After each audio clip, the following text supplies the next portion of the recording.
Le premier conseil des ministres tenu en présentiel sous l'égide du chef de l'État Denis Sassou Nguesso a été l'occasion pour le nouveau gouvernement d'être instruit à la mise en œuvre de plus d'un chantier, parmi lesquels la relance du dialogue social nécessaire pour l'intérêt du pays.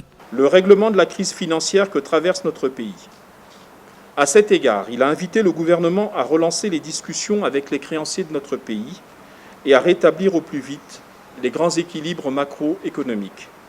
Ce rétablissement est conditionné par des sacrifices consentis par tous et par chacun.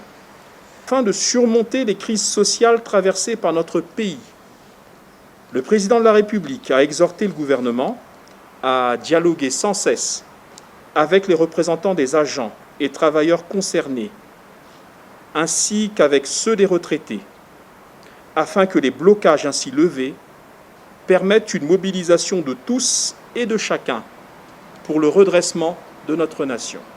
Le nouveau gouvernement est appelé à la tâche pour relever plus d'un défi à exécuter à l'immédiat.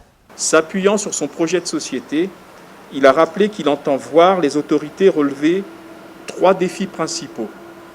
Premier défi à relever, le développement d'une agriculture au sens large, grâce à sa mécanisation, le développement industriel, fondé notamment sur la mise en service effective des zones économiques spéciales de Brazzaville, de Pointe-Noire, de Ouesso et d'Oyo-Olombo.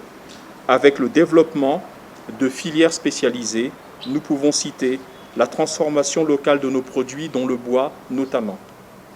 Troisième défi à relever, le développement d'un secteur touristique prometteur du fait de la richesse de notre patrimoine en la matière. À cet égard, le chef de l'État a épinglé pour illustration la mise en valeur de la baie de Luango et le développement de l'écotourisme dans nos grands parcs naturels disséminés à travers le pays.